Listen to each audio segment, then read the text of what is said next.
What's that in the mirror or the corner of your eye? What's that footstep following, never passing by? Perhaps they're not just waiting, perhaps when we're all dead, out they'll come a slithering from underneath the bed. Randy?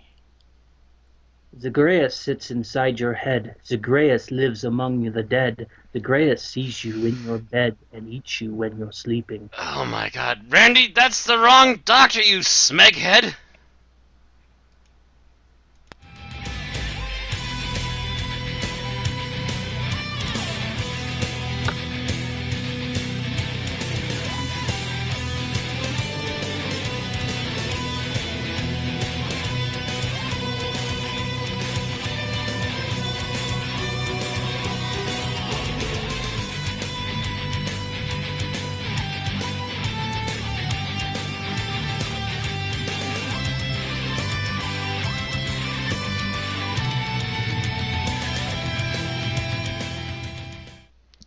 Ready? Welcome, everyone, to an Unearthly podcast. We're streaming live on September 17th, 2014, and featuring Listen, written by Stephen Moffat. I am the Man in Black, and with me are Mad Matt Winchell, Hello. Randy Ronson McCulloch, Always a pleasure. Aaron Romeo Moon Burke, with an unmuted mic here. and Tim the Enchanter Sheridan. Yeehaw! We've got, as has been the case lately, we've got quite a bit of news going on as we go into the, I guess you would call it the fifth week of Series 8 as we talk about the fourth week. Or the episode of the fourth week. Mm-hmm. That's what happens when we don't stream on Saturday nights. They're busy. Yeah, it's kind of really, really difficult. Yeah. So our first bit, as always, when it's available, our segment Lost Stories starts off the news with Angus Lenny of the Ice Warriors dying at the age of 84. That's a good run. Mm-hmm. Yep. Respectable. I have not watched that episode. Oh, geez, he was in The Great Escape. He was Great he an ally movie. or a Nazi? He was also in Terror of the Zygons. He was the Scottish prisoner Archibald in The Great Escape.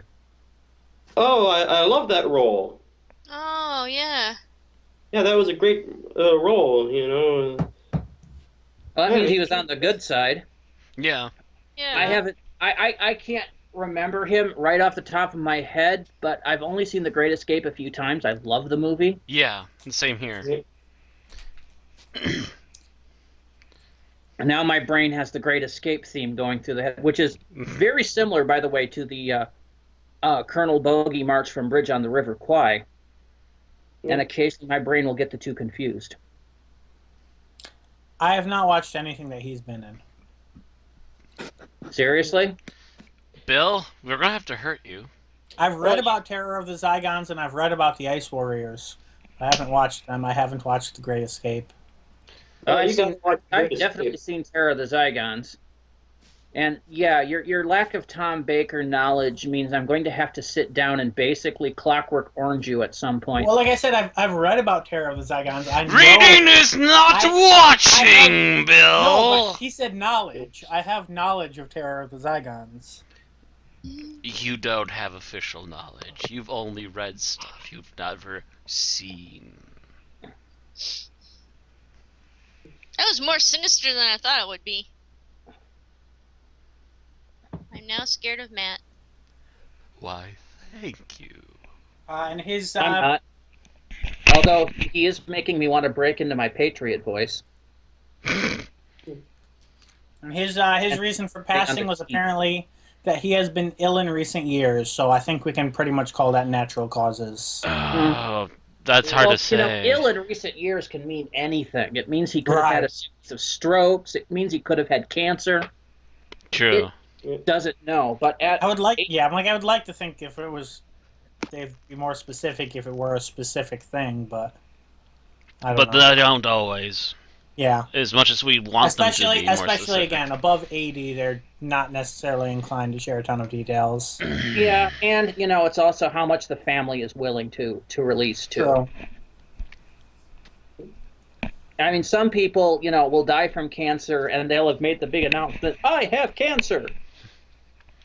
Other people, will get cancer and they'll just want to keep it quiet with their family. When I die, my obituary will say I hit my head in the TARDIS.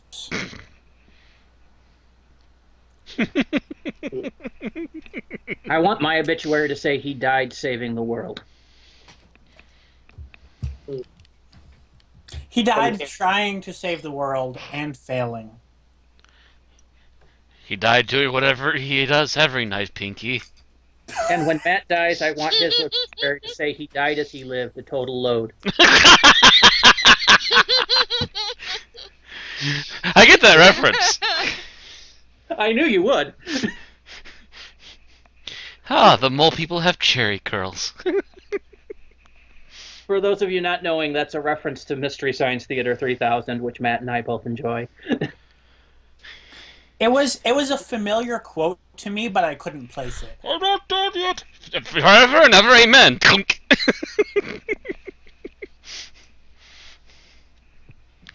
Somehow, even though he's dead, he's still loading us down. Anyway, I think we can move on here. I think we can. We move into our usual episode by episode news breakdown. This time we're actually starting with the future instead of with today's episode. The Caretaker has some news, and that is that due to Strictly Come Dancing, which Randy brought to my attention, I didn't realize it was a reason, that it has been delayed to 8:30 p.m. instead of, I believe the normal time is 7:15. I think so. It's either 7 or 7:15. Deep Breath was like 7:10 or 7:15, but I don't know about every other episode. Yeah, I'm not sure. They might have had a pre-show like they did here in America. Quite possibly, and ahead, so the normal time might be 7, but it might be 7:15. This is the second time in the history of the show that a new episode has been that late in the evening, and the previous one was one that nobody watched anyway. What was that? The TV movie. Yeah. Actually, everybody watched the TV movie. Nobody liked it. Most people TiVoed it. No, people TiVoed it here in the U.S. In England, Yeah. they were. Yeah, in England they're pissed. Yeah, the problem over here was it was up against Roseanne, and it was a big pivotal, defining moment for that series, and that was the biggest sitcom in the U.S. at the time. Looking at the article, Australia's simulcast will be delayed as normal. Since North America gets it so late in the day, hour-wise, it's not going to affect us. Germany is actually going to get the episode 30 minutes before the UK. Wow. There's got to be some UK people that are, grumbling about that. It's our show. We shouldn't be getting it after anyone else, Well, they should blame Strictly Come Dancing. Yeah. Apparently the Germans are dumb enough to watch it. Huzzah! Since this wasn't given its own news piece and the synopsis is in the article, Matt, you have the synopsis up on the stream? I mean, you have the article up on the stream? Which one? The Caretaker article? The Caretaker confirmed for 8:30, yeah. Yeah. On the synopsis there is grammatically infuriating. The terrifying Skovax Blitzer is ready to destroy all humanity. But worse, and any second now, Danny Pink and the Doctor are going to meet. The hell? Yeah, whoever wrote the synopsis needs to learn the English language. I stole his writings! And people say that Americans can't write, but this is just as bad. Americans don't write, they text. I have edited many a fanfic that was written in text shorthand that made me grind my teeth. I would refuse to. I would send it back. Fix everything. Closed door. Unless it was written entirely to be a text conversation between two characters, I would say take back and present in language we speak here. Yes. You don't speak how you write, and you don't write a story like you're texting your friend to go to a party. No.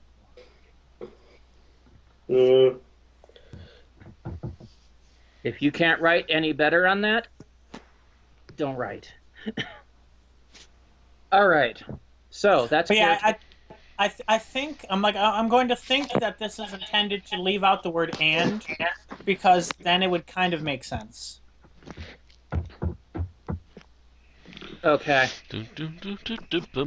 Let me see. But worse, any second now? Yeah, okay. I would still say that then that should have been in there. Worse than that, any second now, Danny and the Danny. Yeah, true. I'm just saying that it needed to go through another wave of editing that didn't happen. Yeah. Anyway, moving on again. Yeah. We got a lot of news, so let's get it covered. Yeah. It's mainly the quick rapid fire. Well, at least half of it is the quick rapid fire news we've been getting lately. AI numbers, viewing figures, things of that nature. Our first bit is Listen's overnight viewing figures with 4.8 million viewers, which is a share of 23.5%. Yeah. My antivirus popped up in the middle of while I was reading and tried to stop me. I heard the pause and That's decided to fill in. Yeah. But it's 23.5% of them. I'm assuming, would probably be the British. Yeah, it says UK. It's of the British viewing audience. And again, it's the second watch program. It's beaten by the X Factor, which is Simon Cowell. Fuck him. Which had almost twice as many people watching. How many pounds Chase sterling does Celebrity Simon Special Cowell was paid? the third with 4.1 million. And It's gonna make a Simon Cowell insult, but never mind. What's that? It's gonna make a Simon Cowell insult, but never mind. You did that last week. Oh, there's not enough insults for that man. Yeah, I know. I cheer whenever somebody beats his time on Top Gear.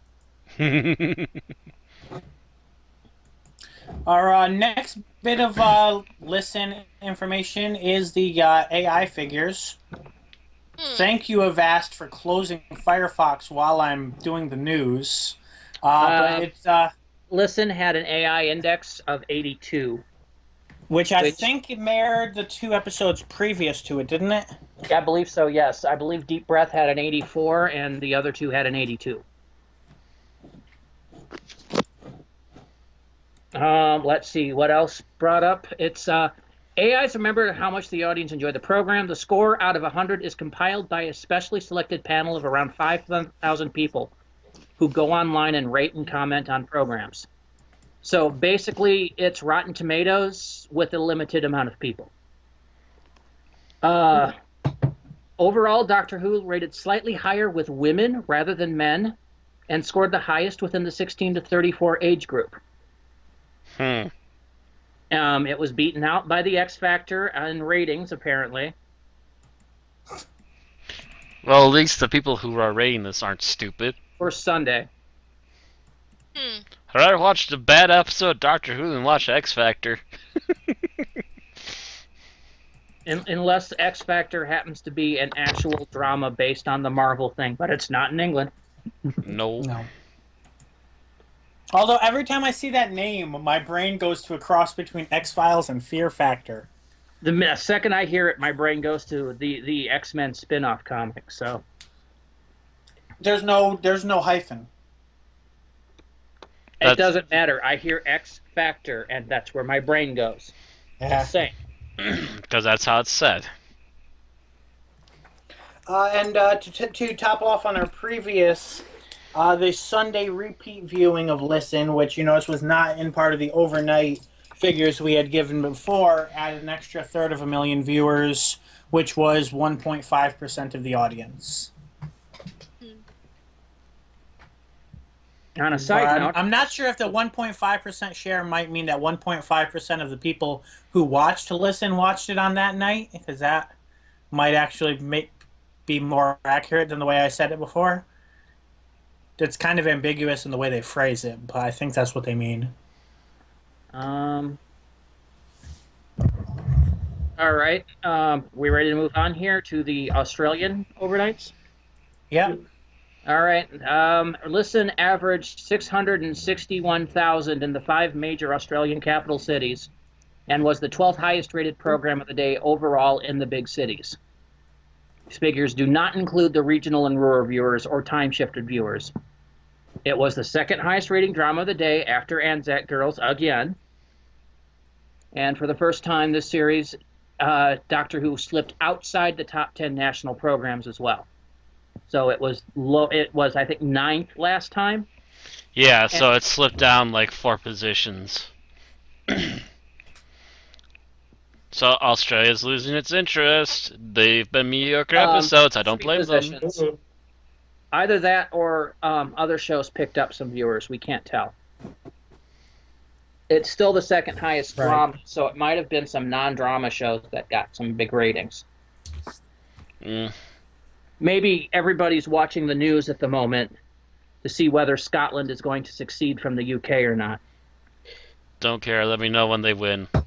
Which is something we haven't really covered, and I really haven't really been following much myself. Has anyone actually been really following that? I've been only... Because after Deep... I've heard something about it. Deep Breath... Yeah. Let her speak, Bill. Yeah. Pause. I've heard something about it on BBC4, especially since a lot of the major scientific like research facilities and a lot of that stuff goes on in Glasgow for the United Kingdom. So, like, if Scotland secedes, then they're going to be maybe losing some funding from, well, they'll be losing funding from the taxpayers in the UK proper, but then the UK proper will also be losing easier access to those facilities and everything. They'll have to, like, go through probably a bunch more red tape and everything. So it's going to, if they secede, it's probably going to make things a little bit harder, but then, you know, maybe, yeah. I've got to say, if Scotland succeeding is going to be very bad for the UK because Scotland's companies are a good chunk of the UK's GNP. That'll be a big dip in their economic ratings in the UK. So that could be a financial disaster for the pound worldwide if Scotland decides to drop out and do their own thing. It might also mean that we have our first non-British doctor. True, unless he decides to basically, he's doing most of his acting in England, so I don't know. Right. Like, what happens, like, in a situation like that? Would most people in Scotland have dual citizenship that were born before the secession, or that all might still have to be hammered out? Probably, yeah. That's have to get hammered out. Although I've got to say, if Scotland secedes 10 years from now, people watching that Catherine Tate sketch are going to be completely confused. I would also add that the only thing I've really seen on this news is a Onion article which had the Prime Minister with bloodshot eyes crying and pleading for Scotland not to leave. Yeah, I saw that. Which is why, because it's really bad for England if they do it. But if you think about it, if Scotland succeeds, Northern Ireland can't be far behind.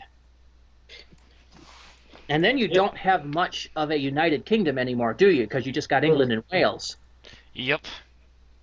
As far as I know, the Welsh aren't talking about leaving, but with Scotland and North Ireland, they might consider it. The second collapse of the British Empire. Yeah. Well, if Northern Ireland leaves the UK, will they be independent then, or will they join Ireland? That's to be seen. I know Ireland would want them back, but there's some major religious differences between North Ireland and Ireland. Yeah. Regular Ireland is stoutly Catholic, Yep. and North Ireland is stoutly Protestant. So that would have to be hammered out. Hopefully, somebody could come to the subject of free religion like we have here in the U.S., and they might be able to then reconcile under those. But it would be a boon for people like the Irish Republican Army, who's been trying to free North Ireland now for like 20, 30 years. Although they're less militant than they used to be, from what I've heard. So it's interesting times. We are living in interesting times. We're watching for the boom. Okay, I believe that's done with our. Yep. That's Listen. That little rant. Our next bit is Robot of Sherwood, with the final UK viewing figures of 7.28 million viewers. So just like we mentioned last week, our Saturday night figures have dropped by about 50% since Deep Breath. But if you look at the total week viewings after the repeats, each episode's still getting about the same amount of viewers, just not at the same time. Mm-hmm. Maybe down by a percentage of a million here or there, but generally within 10% of the initial. Most likely the main reason is that it's not a major event and not everyone's trying to take off so they can watch it. Right. Yeah, probably. Mm-hmm. They're just catching it when they can, or I don't know. If BBC One has their equivalent of on demand? I think they do something close to it. iPlayer. Yeah, that's what I'm wondering. If a lot of people are catching it on iPlayer. Yeah, I imagine the viewing figures would include iPlayer, right? Yeah, I think so. Yeah, the BBC has quite a few things that are close to that, so I'm not surprised that people can catch it one way or another. Yeah, and that's the thing with things like on demand and iPlayer. That gives people less of an urge to have to sit down when things actually air. I know when I had cable, what I used to do is I would sit down on Sunday night and watch all of my Friday night, Saturday morning, Saturday night, and I'm not sure if I had any Sunday morning shows, but I would watch all my weekend shit in one go on Sunday night. I would usually, back when I worked and had cable, I would come home and I'd watch stuff that I recorded like an hour or two after work before going to bed. Because it was a way for me to unwind. But because I worked a second shift until 1 a.m, it means I'd come home and watch for an hour or two there. And if I had cable in my room, I might do that, but I generally don't wander about the living room after dark. Which makes it sound much more ominous than it really is, but I just... I was going to say, what's in your living room, Bill? I just don't like to go... I just don't like to bother people by going into the house proper when other people are home. I go in my bedroom, the bathroom, and the kitchen unless nobody else is home. Don't open the door, Bill. So not even after everyone's gone to bed, huh? The living room is right by my mother's bedroom, which is... gotcha. And usually there's more likely to be noise coming from my mother's TV that distracts the living room than vice versa, but still, it's these days personal thing. These days, Erin goes to bed and I stay up, and I usually don't go to bed till I start hearing her snore. That was like, probably not going to wake her up. I did last night, but that was a weird night. This is very, very hardcore snoring. You don't know hardcore. Yes, I do, Matt. I've shared a hotel room with you. No, I'm Lightcore, man. You should see my folks. Matt doesn't sleep when other people are in the room, though. He comes up after we all come down for breakfast and then goes to sleep.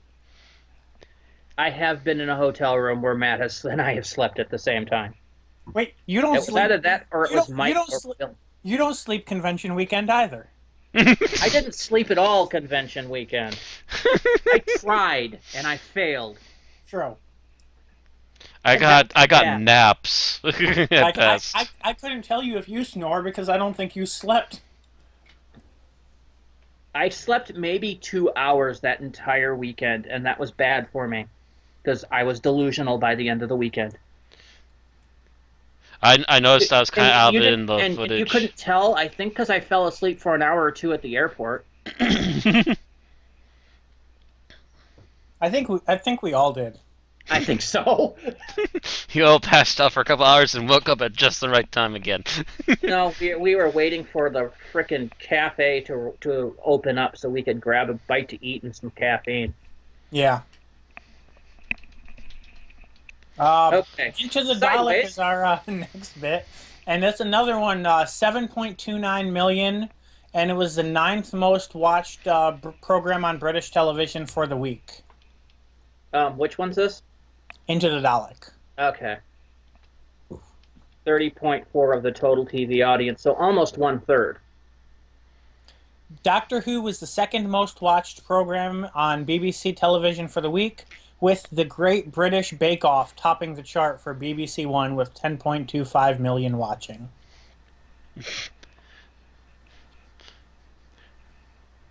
The local audience reaction to The Great Bake Off? It's a cookbook, man! A cookbook! Highest rated episode of EastEnders was Monday's top with 6.82 million, and the top for the week, I'm not sure how there's 2 tops for the week, but okay. I think X Factor might be on ITV. Oh, okay. Oh, yeah, because the other said BBC television, not British television. Okay. Right. Okay, so yeah, the top for BBC was The Great British Bake Off with Doctor Who 2nd.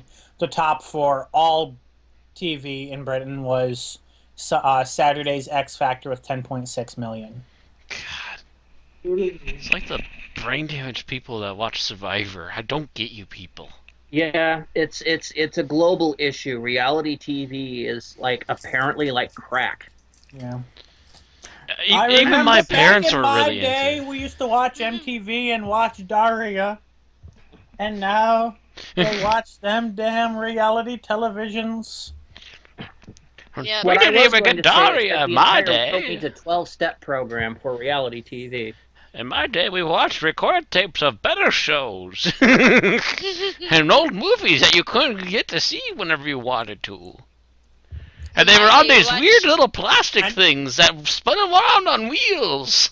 And you had to walk 2 miles uphill both ways to get to the video store barefoot in the snow. 5 feet of snow. With a boner. Like What was that?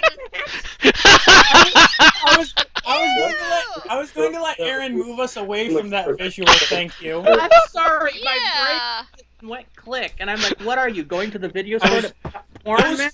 Where'd that come through? I was hoping Aaron was going to finish her sentence, and we would forget what Matt said. I'm sorry. I was going to make a comment. I was going to make a comment about Gem and the Holograms, but fuck that. God damn it, Matt, you have now earned yourself an official kick in the dick. Woo! High five, Bill! You are still below the 5 I owe Bill.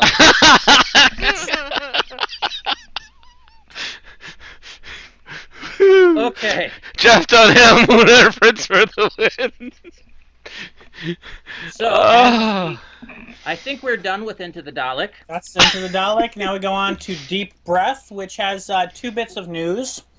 We got some box office figures, and it apparently achieved top spot. I'm assuming this was premiere weekend, because I don't think there were second viewings. This is the Monday following. Okay, it was 25th the theatrical version. So this is this Monday only, or is it counting the limited Saturday release too? It says by date 25th August. Right. So that was Monday, because that was the day I was unconscious. I don't remember the 25th of August. I don't think much of us remembered 25th of August. We were all just kind of, ugh, and unconscious. You remember 4 a.m. waiting for the cafe to open? Yeah, I remember vaguely the cab trip home. I don't remember anything after that. until about the 26th or the 27th. Anyway, but apparently the rest of the fandom did because it broke box office records on 25th of August. Ooh. And It of was course, screened- Fathom Events is ecstatic because I don't think they ever expected any of their stuff to do that. No, it screened in more than 650 theaters nationwide, where it ranked #1 at the box office compared to all other films that Monday night. So even the weekend stuff, I'm trying to think what was in theaters at that time. Ninja Turtles, probably. Ninja Turtles, Maybe still Guardians of the Guardians. Galaxy was still going on. But it was like probably like a month old at that point. Yeah. Yeah, but it's still going, but it was still pretty strong. Right. No, but yeah, you know how the viewing figures drop week by week, so I'm not too shocked that Doctor Who beat Guardians. Most of the same people probably went to both. No, you couldn't convince me to go to Turtles. No, I said Guardians and Deep Breath. Oh. That maybe. Okay. I'm not buying the Ninja Turtle movie until I find it in a dollar bin. And the next bit of Deep Breath news Which should be long. was Deep Breath is now out on DVD. And by the way, so is Godzilla. I'm just throwing that out there. Yes, but the important part Godzilla is has not the Deep fact Breath. that it's out on DVD. The Oh, important hold up. There's a prequel video that we can't play because then YouTube will take us down. Yeah, I'm trying to get the video to work and it's not playing, so smeg it. Well, YouTube would probably take us down if it Well, worked, I would but- instantly pause it and just do little screen caps. But for those That's what of I you do. that can see it, it is the prequel that was in the theaters. I have seen this prequel because I saw a leaked version of it on YouTube. It is another one of the Strax reports. Okay. You know, the Strax reports to Santar. Yeah. And he talks about the Doctor and his various incarnations and how they died. It's actually fairly amusing. Of That's- all Oh, the that one. Strax Okay. stuff, the Didn't Strax they have... I thought Santar. they did the same thing for Day of the Doctor. Yeah, they did, didn't they? Or something Uh, close to it. He definitely did a breakdown doctor by doctor for Day of the Doctor. Maybe it was... Okay, no, I don't think it was as specific on how they died. So maybe it was just... Yeah. This is what this doctor was like, and that was it. Mm-hmm. But no, this was on how they died a lot, and he makes a lot of fun of each Doctor. And apparently it includes a program with a very confusing name named Doctor Who Live: The Next Doctor, which I originally read as Doctor Who: The Next Doctor, thinking they were talking about the RTD special, but they're actually talking about something to do with Peter Capaldi. It was the live thing that they did when they first introduced Oh, was Peter that the Capaldi. announcement? Yes, Was the announcement? Okay. that was the Yeah. live announcement thing that they did. Yeah, Okay, yeah, I remember. I remember that vaguely. Mm-hmm. Hmm. I remember being pissed because I couldn't watch it because I didn't have BBC America at the time. I remember But being yeah, vaguely happy because it's not another pretty boy. You couldn't get that to run. Was it because it's not in your area? I don't know. It's just black. It won't play anything. It's not playing anything for me either. It might. I don't It know might if be just a broken link. I don't know. Mm. But anyway, moving on. Let's see. Our next bit, I think, was Germany. Yes, and this is mainly not that we covered that much of Germany here, but this is both of these are building off of other news that we've discussed, and I think are somewhat worth mentioning as a result. The first is that Germany is actually getting dubs of Series 8, but not until November. So you might remember that we've discussed the fact that they are only watching subtitles right now. They are getting their episodes dubbed, but not until November. So it's taking longer than expected. Is probably Yeah. the main problem, for some reason. Okay. Maybe casting issues. The news at the time had been that the leaks caused delays in the dubbing schedule, which made no sense to me because Yeah, that I one. would think that the German cast of BBC Worldwide are just as capable of downloading leaks as the fans are, but Yeah, but I think there's a procedural issue there. I'm thinking they weren't able to gain them through illegitimate sources, at least not legally as a company. So I think what happened was when the leaks occurred, BBC cracked down and Germany hadn't gotten a hold of their masters yet. Right. Yeah. So So they hadn't gotten able, a chance to get anything done in correct. They weren't time. able to get the masters to the dubbed team. One more reason for Germany to hate America. It was one idiot in Miami. Yeah. And he wasn't even working for the American audience. He was working for the Latin America audience. He was getting their stuff ready to broadcast to Central and South America. Oh, you mean the guy that screwed up, not the guy that stole the leak, and not the guy that stole the leak. Yeah, we don't know who stole the leak. He was working in Miami, but that does not necessarily mean that he was an American citizen. He could have just as easily have been English or Argentinian or something. You don't know. That name, what is it, Marcelo Carmaggio or something? Is that the name of the guy that leaked it, or the name of the guy that screwed up? That was the name of the guy that screwed up. Actually, we don't know that it was deliberately leaked. I mean, the person that downloaded it and linked it onto all the torrent sites. Correct. We don't know if that's not that person. That was the copy that was built for him. Okay. And he downloaded it. Okay. But what we assume was that he downloaded it into a bin he was sharing on a file share server. And then other people noticed it and went, "Wait a minute!" And before you knew it, it spread like wildfire. Yeah, from what I understand, everything was kept on a fairly public server, and then the link was sent to the people that were supposed to get it, and other people found it on Google and started downloading it. Mm. Now, our other bit of German news, not to dwell on the past too much, but we talked last week, I think, about Germany getting the 7th Doctor Volume 1 box set.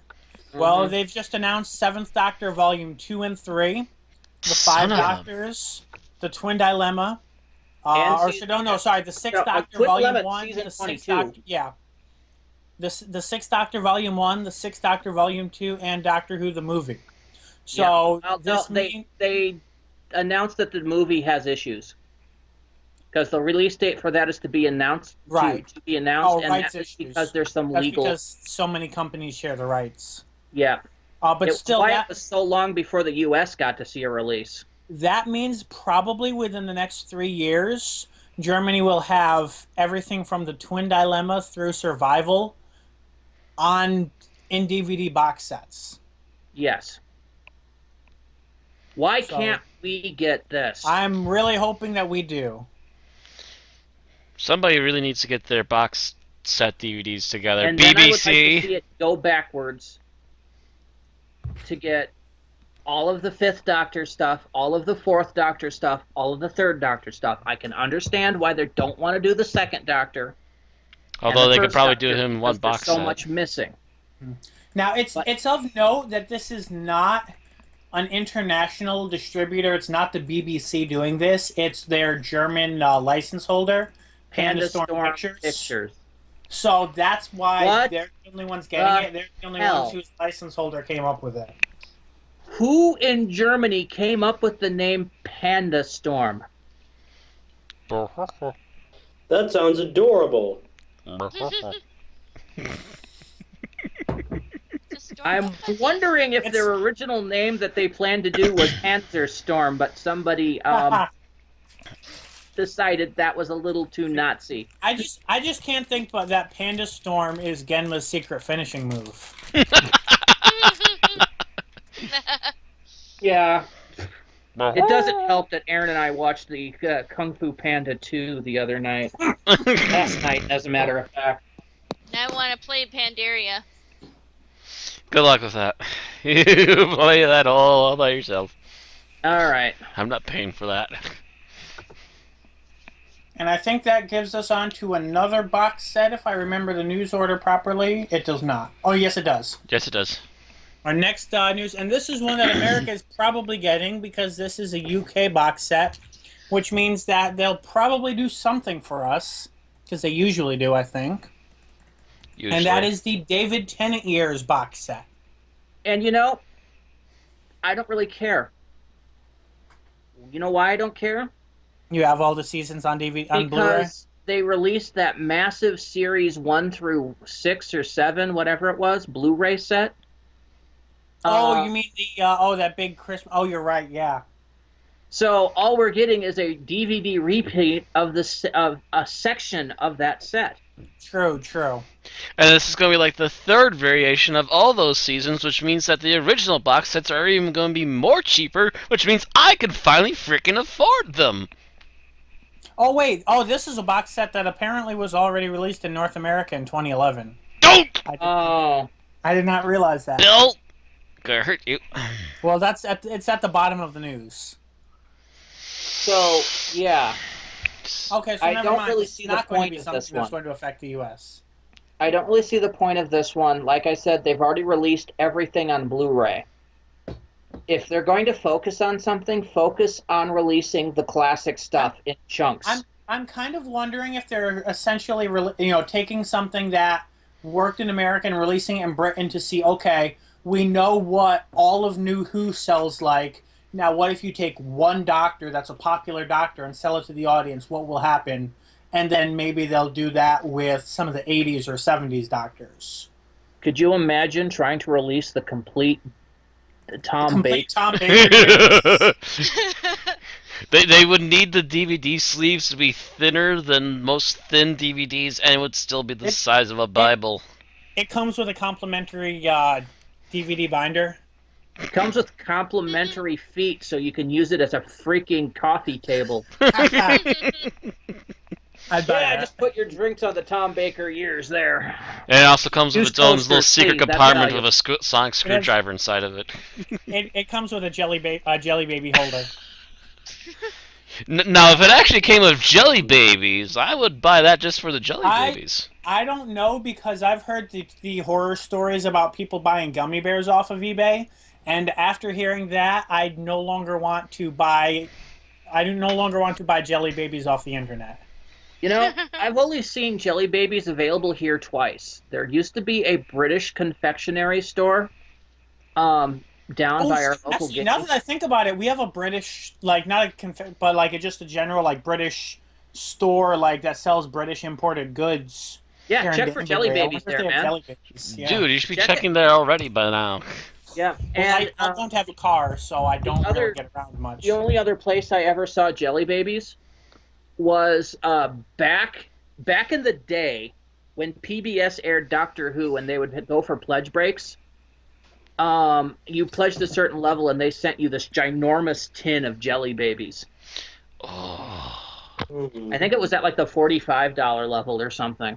Maybe it was the 30. I don't know. Either way, that was the only other way I saw Jelly Babies around here. Anything else I have to import off the internet. Picture of Fry, take my money. Now, if I hear of somebody importing Jelly Babies online without getting all the diarrhea and shit that happened with the people that bought gummy bears off of eBay, I'll do it.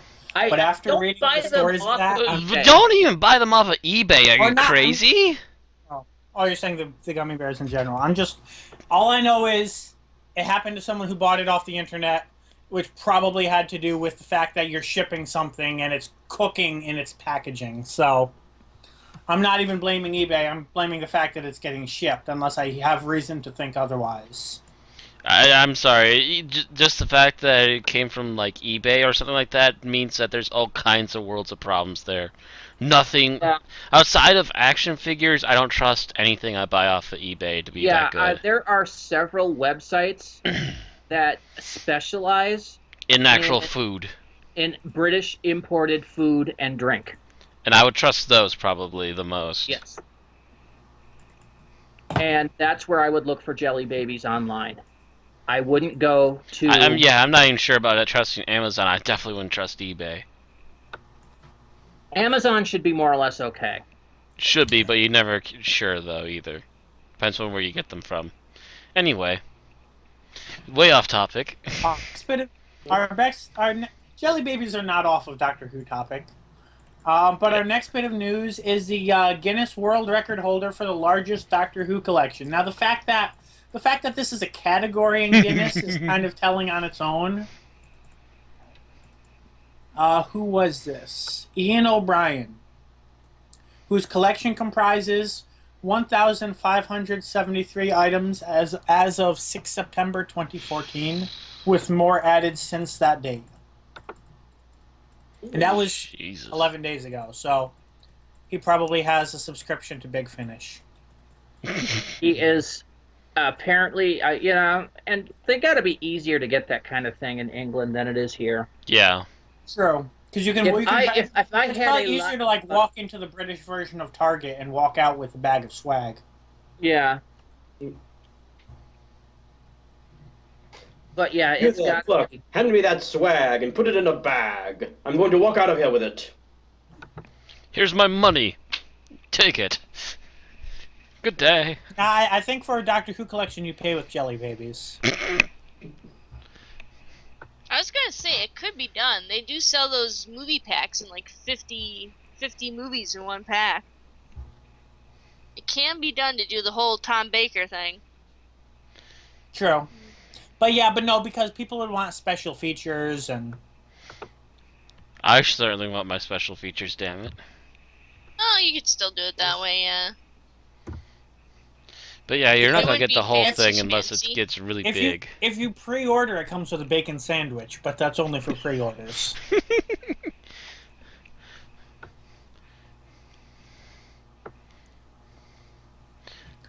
All right.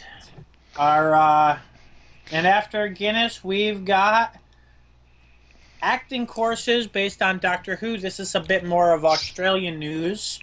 This is essentially it's the National Institute of Dramatic Art, which is essentially apparently a teen acting academy, is what it looks like. So essentially, oh no, no, some of them starts at 8. So it's just essentially It's a acting for underage people. Yeah. Child So to teenagers. So essentially, they teach people how to act based off of Doctor Who scripts. There's an 8 to 11-year-old course, a 12 to 15, and a 15 to 18. So essentially, from ages 8 to 15, you can learn to act off of Doctor Who scripts. Interesting. What's the difference between some of these? I'm trying to see. Oh, I guess at the AB. Oh, the difference is whether or not you're at the backstage of the ABC studios. So otherwise, they're the same. Yeah. I kind of wonder if they wear the costumes and everything. I don't know.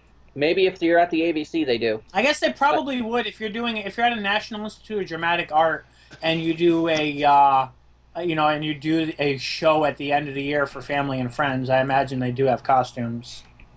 Possibly. I don't know. It's this one. Oh, but it's only the ABC studio one that does the perform at the end, though. So yeah, probably those two. Yeah. Yeah, that's ABC's the big Australian broadcasting company. Yeah. So, and they're the ones that's been licensing. I'm assuming that's what it stands for, isn't it? What? I'm assuming that's what it stands for, Australian Broadcasting Company? Yes. Or corporation? It's the big company. It's Australia's version of the BBC. And I know that they've been the ones that's been doing the Doctor Who imports for years. They did it since the Tom Baker era, at least. And our final bit of news that I'm aware of is Matt Smith's latest gig in Pride and Prejudice and Zombies. Because no one's tired of zombies yet. People won't get tired of zombies Matt? People won't get officially tired of zombies until they take The Walking Dead off the air. Well, I thought Pride and Prejudice and Zombies was a book, though.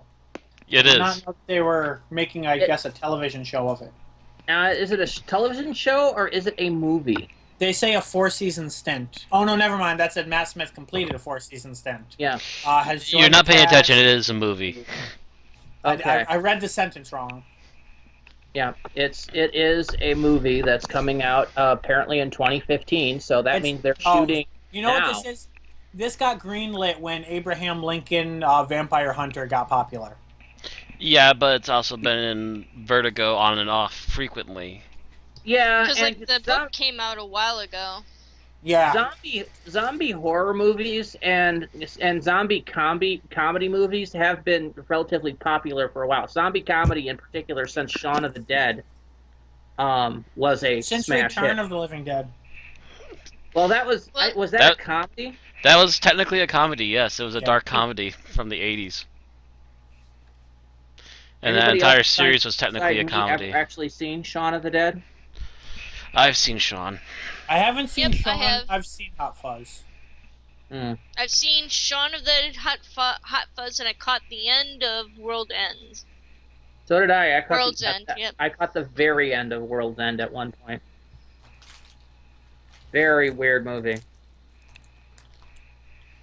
But anyway, so that's what Matt Smith's going to be up to now that he's off of Doctor Who. We know. And someone in the comments pointed out that even though the article says that Matt Smith recently completed a 4-season stint in Doctor Who, Series 7 was 1 season, so he actually was in 3 seasons. He was in 3 seasons, so it should say a 4-year stint. Yeah. Mm-hmm. 2010, 2011, 2012, 2013. Yeah. So, yeah, change season to year, and that would have been accurate. Just like David Tennant was technically the Doctor for 4 years as well. 4 seasons, 5 full years. 5 full years? 2006? Oh, no, wait. Oh, no, sorry. 3 seasons, 4 full years, plus Christmas. Yeah, you were counting Eccleston as one of his seasons, weren't you? Bad. No, Bill. I was counting. Well, I was counting from. Because when you look at it, no, actually, I might have actually come to think of it because I was thinking 4 seasons plus the specials. So. Bad Bill, no biscuit. It was subconscious. It wasn't conscious. As soon as my conscious brain kicked in, I corrected it. Mm-hmm. So yeah, every Doctor we've had, from except for Eccleston in New Who, has done a 4-year run. Tennant did 4-year, and Smith did 4-year. So hopefully that means we'll have Capaldi through 18. Well, McGann did from 96 to 2013. That doesn't count because he was only ever He did in a 17-year run. Bill, not official. 2 episodes, 17 years. Yeah. Yep. I agree with Bill. But hopefully that means that we'll have Capaldi through 18, 14, 15, 16. Okay, through 2017. Excuse me. Actually, before we have to look at a new Doctor. I shouldn't say not official run. I should say not official TV run. Anyway, shall we actually move on to the summary then? I think we can. It's about time. And who wants to do a summary? Because I really don't, because this episode confuses the hell out of me. It confused me too. Really? Am I the only one that understood this episode? This I is kind not of the summary. understood it too.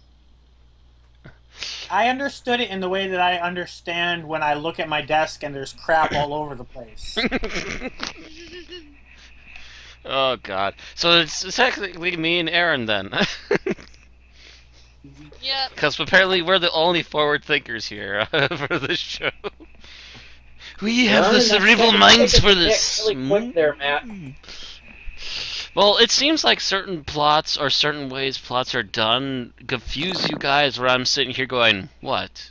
Yeah, like I should probably also note that we have just been retweeted by Trenzalore Tomb for Unearthly Podcast number 72. Thank you very much. Yes, Trenzalore is a very nice person who keeps retweeting our posts. Thank you, Trenzalore. Okay. But that aside, so Who wants to do it? I guess I will start it. Erin can add in if she feels there's any other extra necessaries. Uh-huh. So where do we begin with this one? I believe it's on the date, isn't it? Actually, no, it's the Pink. doctor is sitting atop his TARDIS. Oh yeah, that's right. It He's starts. writing Oh, on the chalkboard. No, he's sitting on top of his TARDIS. yeah. Reminded me of Bill and Ted. Listen. Yeah, yes, the opening bit is with the TARDIS doors open. You hear sounds from inside, but then you pan up to the Doctor, who then opens his eyes and says, "Listen." He starts going on a tangent about strange events that happen in one's childhood that causing nightmares and so forth, and how odd it is that people tend to try to ignore it, even though that it might be an actual thing. He starts then pondering what on earth could be causing this. It would be somebody who would be trying to attempt to not be seen ever. To which, how do you try to find the weak point in a protection system that is meant to keep one from ever being seen and noticed? And to which, whilst in the middle of this rant, his chalk disappears, drops to the floor, and he looks up to see that something else had written the word "listen" on his chalkboard. Essentially, he's trying to find a creature that's perfected the art of the art of hiding. Mm-hmm. Like, and how would you ever know? To which, after this little random breakthrough, to which the Doctor was correct in thinking that something else was there, or at least that's what it seems to be hinting at, he decides it's a good time to go and try and find, Clara. My brain hemorrhages names, thank you. To which we then pan to Clara. Was it Clara that we focused on? Actually, I think it was both her and Pink. Danny. Hmm? I think it's her and Danny, isn't it? Yeah, her and Danny, they're having their date. It doesn't go well. Both of them are regretting it as she leaves and stomps off to home. Upon getting home, she suddenly encounters the Doctor already there with his TARDIS, and the fact that he is commenting about her mirrors and can't you just turn your head to look, essentially. Yeah, I'll make a comment on that later. To which he then once more drags her off to randomly start his strange long line of adventures and ideas. I'm trying to remember where they went from there. I do know that he wanted to. They did was hook her up to the. He asked her if she'd had that dream. Yeah, he asked her if she had the dream, to which she said, "Yeah, everyone has it." So he hooks her up to the apparent psychic link, telepathic circuits of the TARDIS. Which I'll comment on later. Yes, please do. I'm pretty sure we could have a long discussion on that. After being hooked up for a few moments, she loses focus because her phone goes off, and it was Danny possibly calling her. They do pop up at the right time frame, but very wrong place, as she figures out that they accidentally came into Danny's past, and that he's about to have the exact same experience, and that he's terrified of his room. She tries to encourage Danny, even going under the bed with him, only to suddenly feel the bed sink. They both scurry out from underneath the bed to see the Doctor there, but also to still see a figure sitting on the bed covered in a blanket.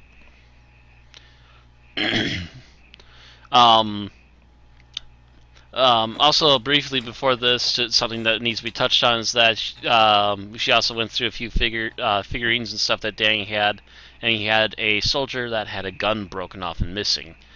Actually, she didn't until after this scene. I could have sworn it was during this, just before this scene, but anyway, either way, it's a figure that will pop up again. And the figure itself was also called Danny. Originally, Danny Pink was not called Danny Pink. He actually changed his name because he preferred the name Danny. Rupert. It was Rupert. Originally Rupert. Yeah. After a quick showdown with the strange creature under the blanket, whether or not it was actually a creature or not was not actually put point blank to us.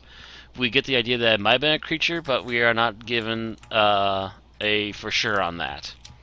He takes off with Rupert's bread spread. Yes, after they turn away and tell her to please leave, in order to possibly prevent from being harmed because they are seeing a creature that might not be something that anyone should actually be seeing. It leaves with Danny's bedspread, to which the doctor kind of sighs and goes off to have a look around some more. They eventually do leave, having everything settled down for the time being at least. To which Clara asks to be dropped off a little bit earlier than when she was picked up, going back to the date just moments after she had left.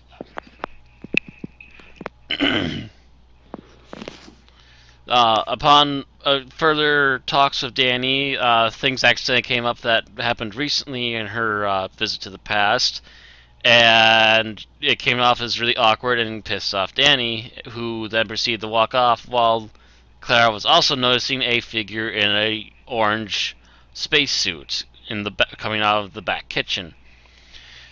Mildly peeved, she goes off after the jumpsuited figure, only to find out that it's what looks to be like a very aged Danny, but it's actually not. The doctor apparently had taken a quick trip into Clara's future, and this was a person that he bumped into in the far distant future. They go back to where they had picked him up from, and are looking about for a few minutes. To which the doctor comes up with actually a lie that, now that I think of it, doesn't make sense. But he lies that essentially that the TARDIS needs to sit for a while and recharge in order to be able to time travel. And apparently, this person who might be from Clara's future is also a time traveler himself, and accidentally ended up through a time experiment at essentially the end of time. Is what they kind of pointed as being. Which I will also talk about later. Yeah. I wonder if you saw John Sims while he was there. That was actually what I was going to talk about, Bill. Bad Bill. No spoilers. No commentary other than we'll talk about it later. Let's get Matt to get through the summary so we can actually talk about it. The doctor decides that it was best. I'll mute my mic this time. The doctor decides that this is a good time to sit and try and figure out what this creature is with Clara, to which they do sit there for the longest time until night falls, and then the ship, which is surrounded by nothing but desolate landscape with nothing alive out there, starts creaking and rattling and everything else. The doctor decides that it's time for Clara to go back inside the TARDIS, while he also unlocks the door. He nearly gets sucked out to the void, but the possible future male involved with Clara pulls the doctor back in time to save him, but the doctor is also passed out. Clara tries her best with the psychic controls to try and bring the TARDIS out to present day again, but however, upon stepping out, realizes this is a place she has no clue where it is, but it looks to be kind of like a barn of some sort, at least it did to me. Upon a bit more sitting around and hiding, she finds out through other people that come in after her that this is most likely the Doctor, because they mentioned about him being selected to become a Time Lord. And then there's a little bit about her accidentally scaring him, being the concept of the nightmare about being grabbed by the leg after sitting up in bed. Also, her trying to convince the Doctor to be a much better person and be a bit brave despite being scared. Giving him also the action figure, because the man from her future also had the figure, which would make me presume that this older gentleman is actually possibly a great-great-great-grandchild or something to that effect. All the strands coming together at once. Also, apparently this barn is the exact same barn that the War Doctor would come back to with the moment. With the moment, yes. And I despise pretty much this entire portion. But that's basically the summarized. Yeah, that's basically the summarized version of that. Is all this stuff collides all at once. Clara possibly helping the Doctor to become braver than he was, to eventually become the Doctor, and then running off in the TARDIS again after telling the Doctor, while inside the TARDIS, not to go out there, because it's not meant for him. But also hinting at the fact that she knows what the creature was because she was, in fact, the creature. Which makes no sense! She's been in his timeline before, though. Discussing this later. But yeah, messing with timelines, they head back to present day. Clara meets up with Danny again, and they appear to be making out on the couch by the end of the episode. The end. Okay. But let's take this bit by bit. Let's start from the beginning. Where do we want to go? I'm sorry, I have to quote someone else here. It stinks. Can we start with the part where the Doctor forgot this plot of Series 6? Yeah. Or you mean a certain double part episode from Series 6? The beginning and the end of the season, yes. The main monster introduced in the season. The silence? The silent priests, who were everything that he's talking about while he's talking to himself in the TARDIS. Well, there's that, but there's also the fact that he makes up like mirrors and stuff, which only brings back further back references to like season 4 and stuff. Oh, you mean the part where I don't think he brings up the corner of your eye thing while he's alone, does he? Yes, he does, but not in the very beginning. He only brings it up about halfway through when he starts chanting the whole big long poem thing. The whole nursery rhyme. By the way, how'd I do with that for the opening? I thought you did well. Okay. Yeah, I thought so. You did excellent. Okay. So, yeah. He goes through, he has this whole rant where he's basically looking at every species and wondering why there's not one that's hiding. That's the perfect hiding creature. And then he goes to try to hunt down the perfect hiding creature. If it had perfect hiding, even he couldn't find it. Aren't walking sticks hiding? Like the walking stick bugs? Oh. Yeah, they have pretty good camouflage.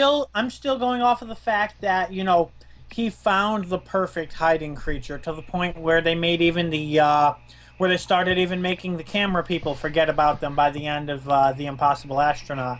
By the end of Day of the Moon. So, I think he already found that one, and he's wasting his time. Yeah. And our time. And our time, and everybody's time. Time, people. A show about time travel wasting time. What a concept this is. By the way, is it just me, or does the relationship between Clara and Danny seem almost a little forced in there sometimes? Sometimes. I think it seems a bit rushed.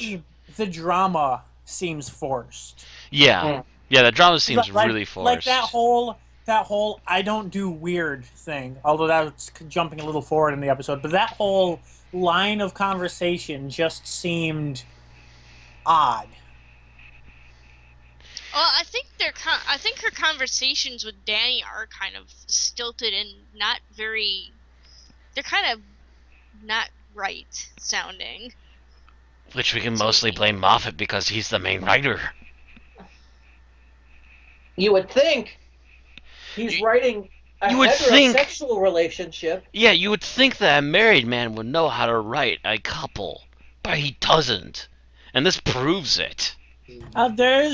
Yeah, you actually, if you follow a lot of writers, you realize a lot of married men have no idea particularly how their wife thinks.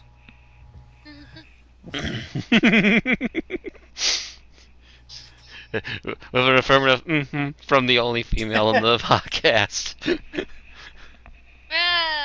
It's not that bad. Actually, Ren and I have a bad habit of pretty much reading each other's minds almost the time. Sometimes. A good chunk, yeah.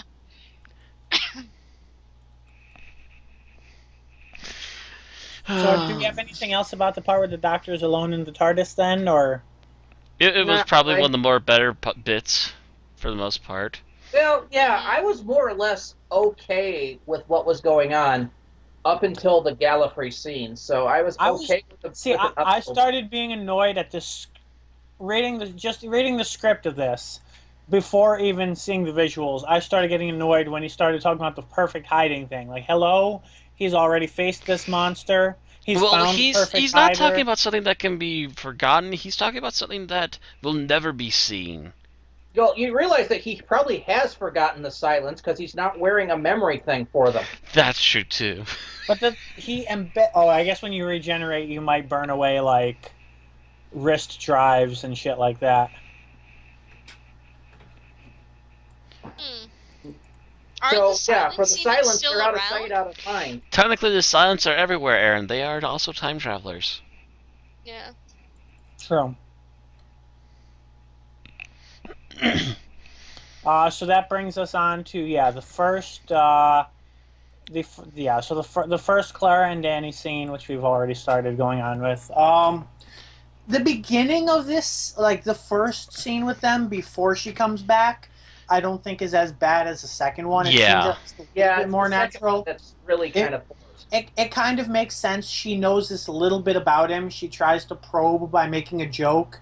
He doesn't find the joke funny and snaps back at her, and At the same result ends time, up though, pissing her didn't off she and make she that leaves. same joke 2 episodes ago and knew that he reacted badly to it? Yes. So she makes the same mistake twice. Yeah. She doesn't learn from her mistake.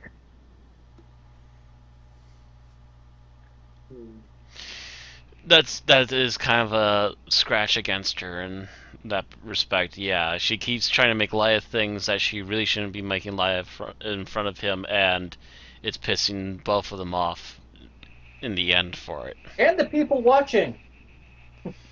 And the people watching who actually catch on to that fact and go, "Did By you people learn?" watching, you talking about the audience or the waiter? The audience. The audience.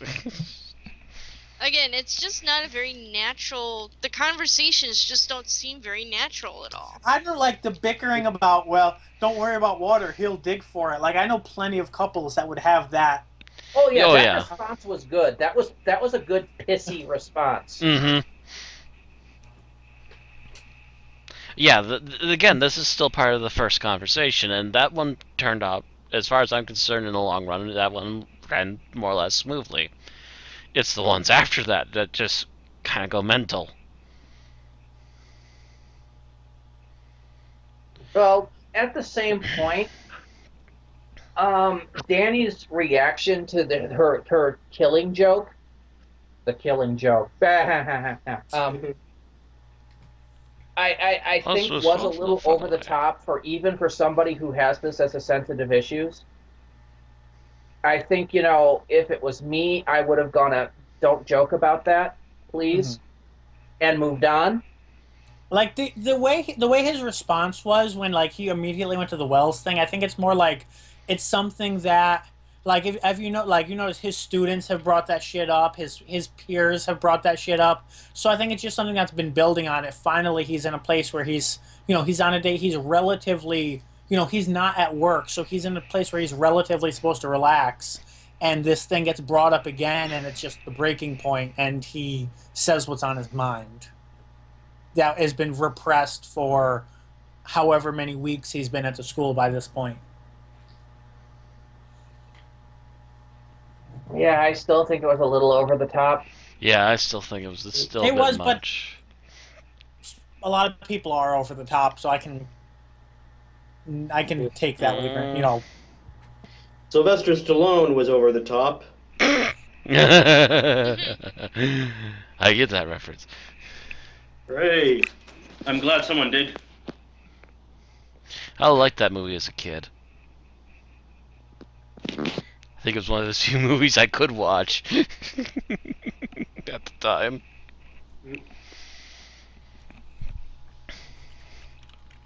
All right. So then we go back in time, and we meet the doctor in there. He comments about her mirrors, so that's comment against Clara number 1 for the episode.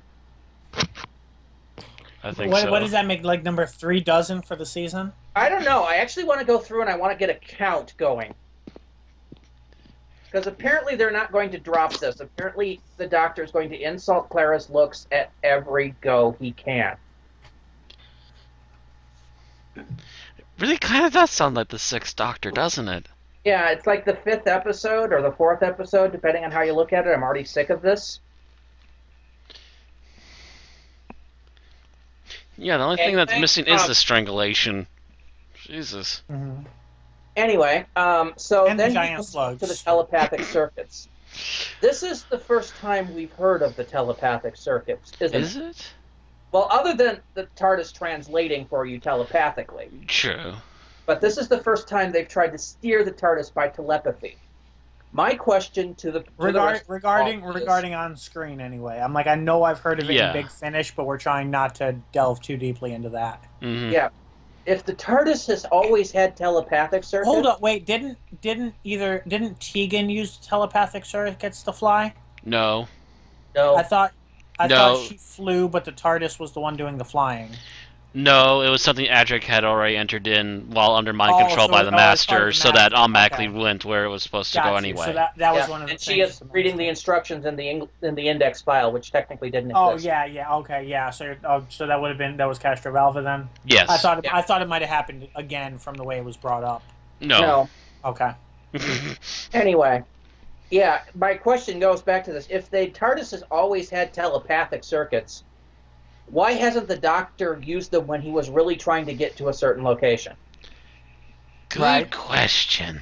Instead of trying to steer the TARDIS by hand, and he knows the steering's off in that manner. Maybe That would it's be cheating, and the Doctor never cheats. Telepathic circuits were broken, and River fixed them. maybe this it. is the first time the TARDIS was ever regenerated with telepathic circuits. I was just gonna say maybe it's And part of he's his not changing. responding. Aaron, please make sure Randy did not have a stroke in the other room. I'm listening. Okay, no, because I mean, from what I said that I was waiting for like you to explode and like you went silent. Like, oh God, I made Andy have an aneurysm. No, I let that slide because, yeah, River, like, wave fucking magic wand and do something.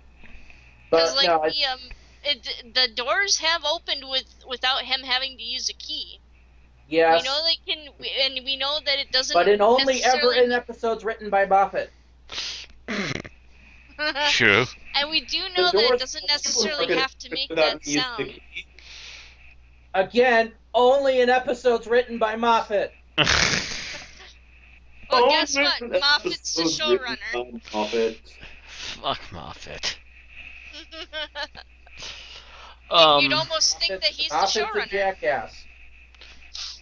Decides to rewrite. He's kind of Lucasing TARDIS, Doctor Who history. Oh, you Changing notice it that willy-nilly now? because he feels like it.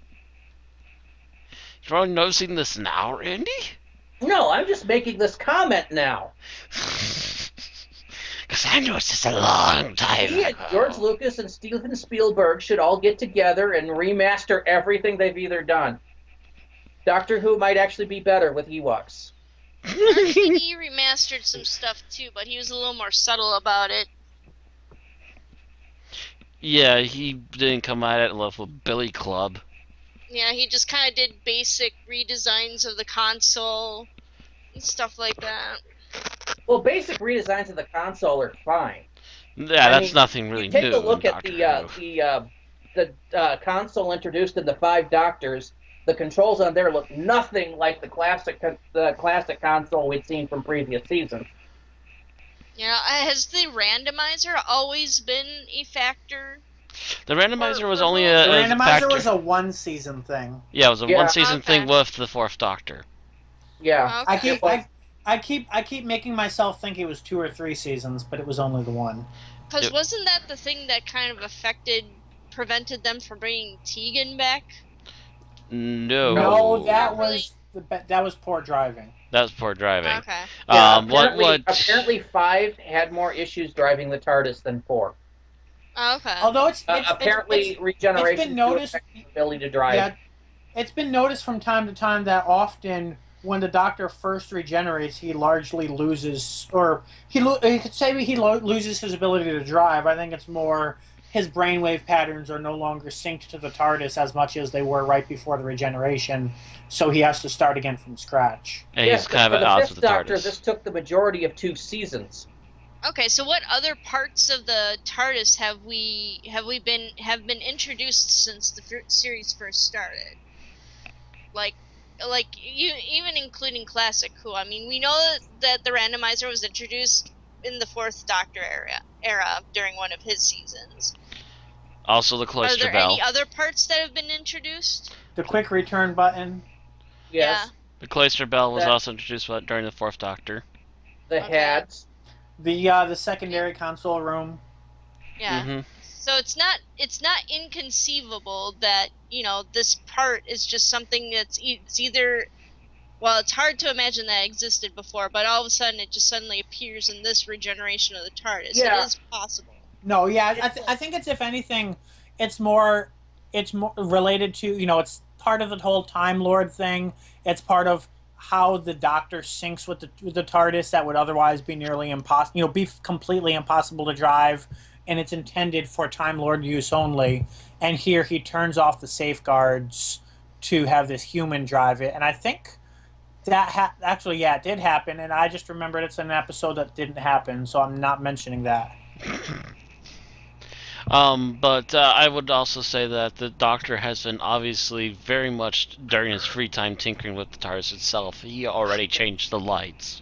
Yeah, I mean, with the randomizer thing, the randomizer was something the Doctor cobbled up while doing the whole Black Guardian, or the whole Key to Time thing, as a safety valve. That was something he built himself. Mm-hmm. Most pieces of TARDIS tech that we've seen has been introduced as being always been there. Just not Just being underused. discovered. Okay. Just being Well, not really just discovered, it's like the Doctor never bothered to use it before. Like the Hads. He normally didn't set the Hads, but he set it in that episode and it went awry. And the cloister bell, he decided he needed to fix it up, and it started going off again like normal. Or it never needed to be used before because the TARDIS was never in that much danger. Mm-hmm. Albeit, that one is a good slide because it should have been going off way back in Edge of Destruction. Yeah. And in the Mind Robber, I believe. Mm-hmm. That as well, yes. But this Probably one was, some other time I forgot about. But this one was such an obvious solution to like whole seasons worth of Doctor problems, like trying to get Tegan back to the airport on time. It's like after his third time failing, it's like, I'll just use the freaking telepathic circuits, but he never did.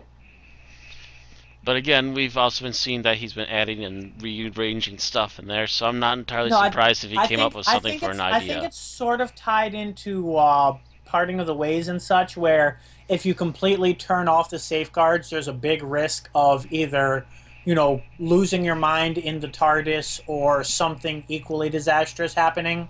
So it's something you really shouldn't do unless you're completely out of your mind. So he's basically risking Clara getting the vortex sucked into her brain a la Rose. Well, he also needed somebody to nod while he was talking, so he brought her to cross her own timeline and meet herself as a child, not knowing that it was going to be her date instead. Yeah, although they do fix that because Clara actually asked him what happens if I meet myself, and he pauses and thinks about it. I'm wondering why the fuck he didn't think about it. Right, because he's completely out of his gourd. Yes. Yeah, it's kind of safe to say that this Doctor is kind of lost. And to tie into what Randy's been saying, this regeneration is unstable. Yes. Highly. Or maybe he's just curious to see what a paradox would look like.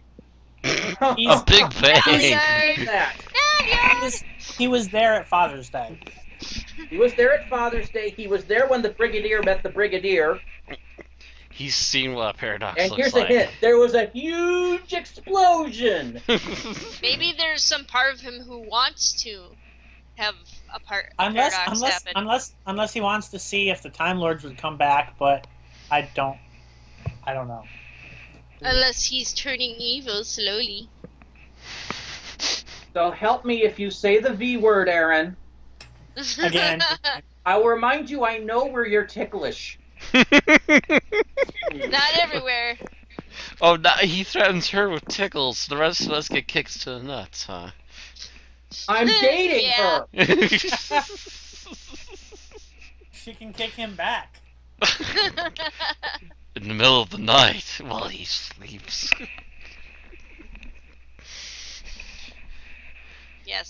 Fortunately, I'm not a Sarah Ann. I don't have balls and long hair to match. Oh. Ooh. Oh, that horrible piece of trash is not listening to this, so we don't have to worry about it.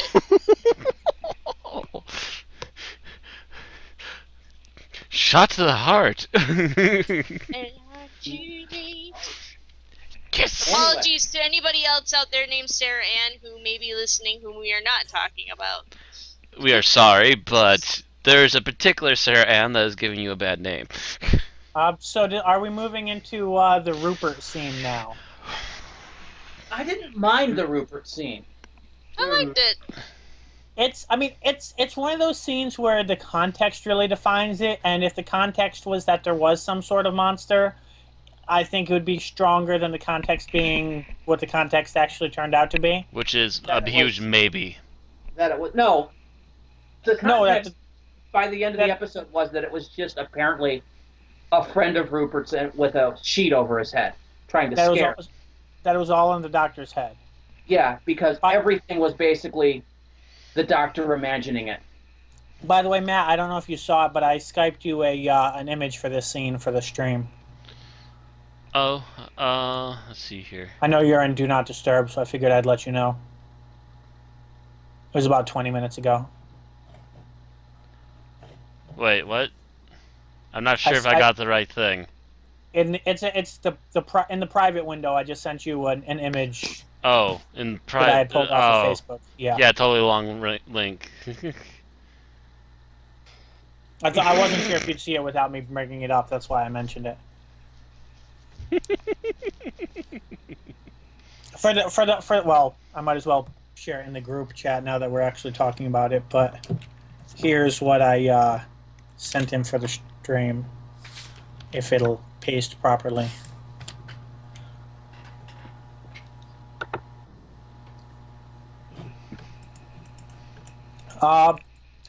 All together with this, I mean, maybe the doctor's obliviousness as to why she was on a date, got distracted while interfacing with the telepathic circuits, and ended up with this guy, and he has, well, actually, yeah, Moffat's doctor tends to be oblivious. I think other doctors tend to be slightly less oblivious. Or his doctors tend to pretend to be overly oblivious.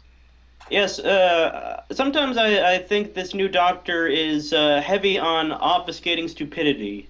Like, I mean, this kind of reminds me of the scene where River couldn't have been conceived in the TARDIS. The first time that Rory and Amy were in the TARDIS in this reality was on their wedding night. That kind of obliviousness. Yeah, there's been a lot of this kind of, and coming off of previous doctors who understood humanity a lot more, you really don't think you would unlearn humanity. Mm-hmm. Everyone still here? Yep. I'm here. Sorry, I don't know if he's worried my unlearned internet went humanity. completely. You must unlearn what you have learned. What was that, Aaron? For no reason. I don't think he's unlearned humanity. I think he's just kind of leaning more towards the darker. Well, he's kind of becoming a darker stupid, though, too. Like, but he's talking about, like, the fact for, like, 10 had a fairly decent grasp on how to behave as a human in order to fit in with humans. Or at least 11 a decent had no grasp clue. on human society. Yeah. An 11, completely no clue. Yeah, watch The Lodger and compare that to the fact that he has, like, absolutely no idea about little basic human things. Stuff that you got the idea that Tennant and Davidson and Baker and Pertwee all knew. Yeah, Baker, you could think, like, knew how human society worked and just intentionally chose to go the opposite direction. I would say... Whereas Smith instead more seems to just act like he has completely no idea. I would say Colin Baker was kind of...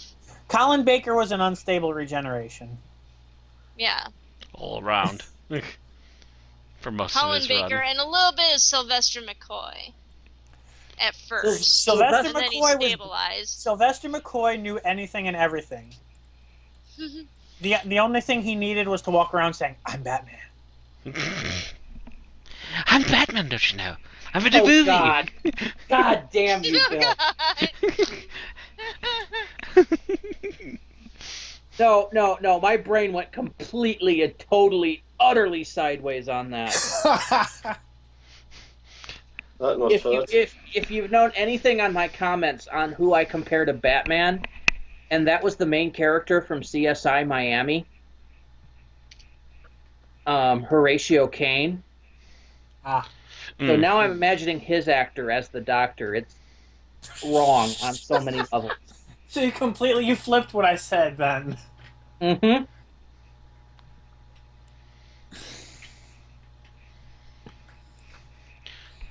All of a sudden, a TARDIS appears and the doors burst open. Justice, we. Anyway,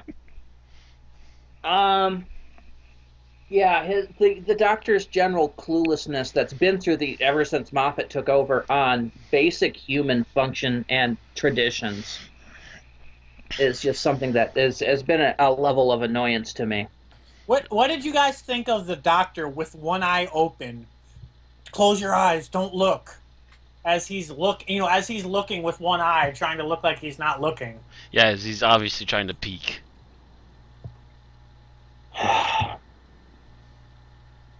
Again, he's trying to get a look at it, but it ran off on him. On one hand, I could see the Doctor's curiosity getting the better of him. On the second hand, if the Doctor's smart enough to tell his companions that, he's probably smart enough to follow his own advice. But again, the entire point of this entire journey is trying to see this thing. This thing which actually does not exist. Unless he egotistically believes that he can look at it, but the humans can't. Which is not impossible. Time Lords have a lot of extra little bonus package deals. So, yeah, there is that part of it. Of the Doctor, basically, he's, it's kind of turning into same shit, different regeneration. Because Matt Smith acted like a hyperactive 4-year-old. And now we've got Capaldi acting like a 4-year-old with an attitude problem. Like a 4-year-old trying to tell everybody he's the baddest guy on the playground, Yeah.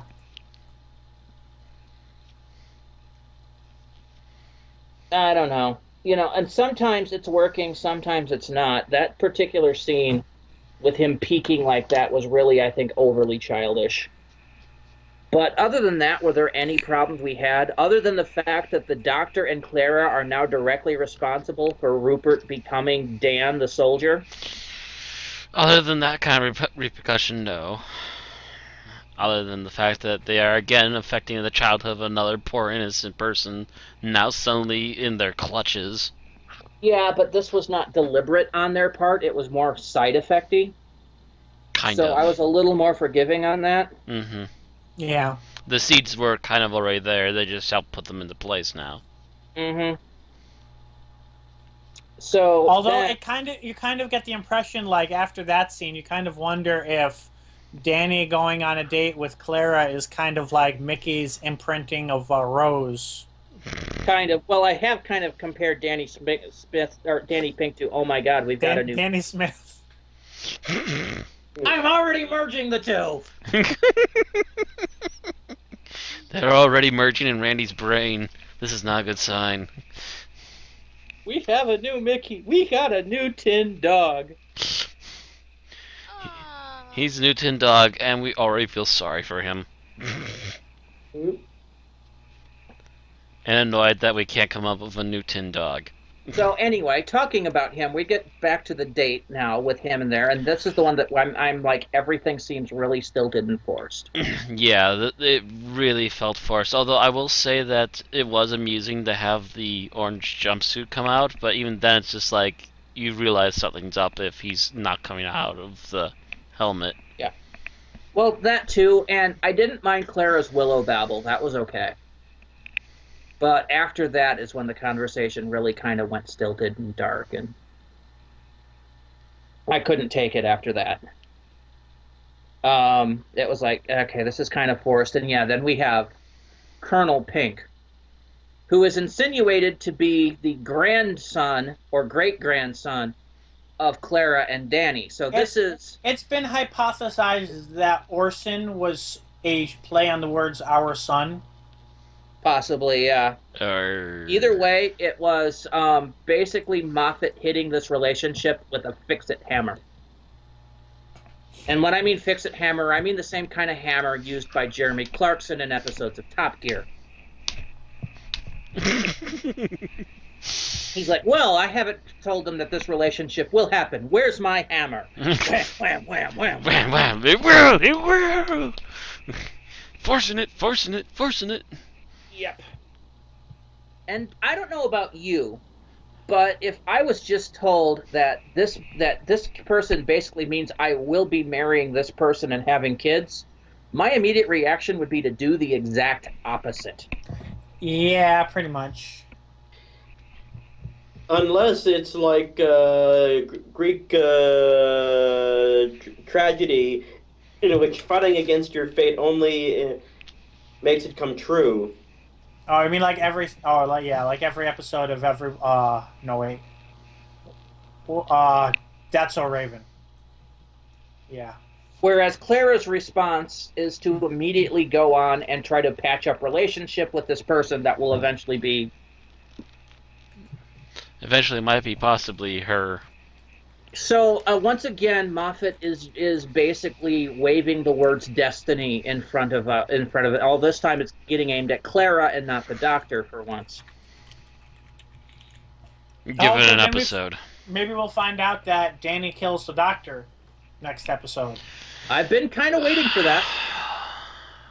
That's on my list of possibilities for this upcoming season. I think I stated that last week. No, I stated it from Into the Dalek, I think. That he's so big on killing somebody that's not a civilian. I kind of said, watch, it's going to be the Doctor. Mm-hmm. Oh, yeah, that's right. You did mention that. Yeah. So, yeah, that's on my list of things to go, really, Moffat? I need to kick you in the dick now? Again? Some more? Repeatedly? Better not visit Wisconsin. Otherwise, I'm pretty sure we're going to have a road trip. Oh, I don't know. If he ever comes to Chicago TARDIS, it might be worth the road trip right there. Anyway. So then we get this whole thing at the end of time. And yes, seriously, didn't we already see the end of time? In, like, the finale for Series 3? With the whole Utopia bit? So aren't we retreading old territory here? Pretty much. Holy shit, I just realized something. Perfect at hiding. That black ship that the Hitchhiker's Guide steals from the restaurant at the end of the universe is the perfect hiding. Hot Black Desiato's death ship? Yes. Yep. I forgot about that too. I just, now that you brought it up, I remembered. I feel like that was probably a completely unintentional crossover. Yeah, black ship with black markings, and the interior is done out with black trim and black buttons. The thing about space is that's black. I think the bits that light up glow with black light. Yes, they did. Everything in the ship was black. The thing about space is that's black, and the thing about the black ship is that it's also black. So how are you supposed to find a black ship?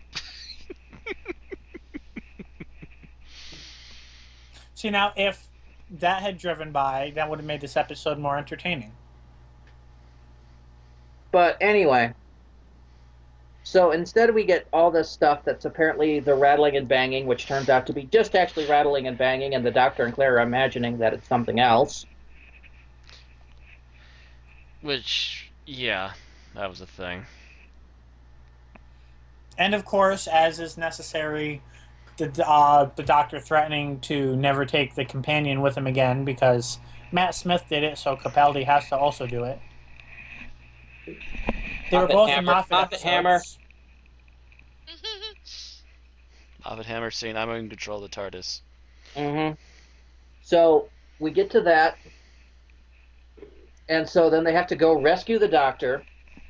After the Doctor recites this nursery rhyme, which includes the words, or from the mirror in the corner of your eye, which I was immediately spot. Oh, daughter of mine?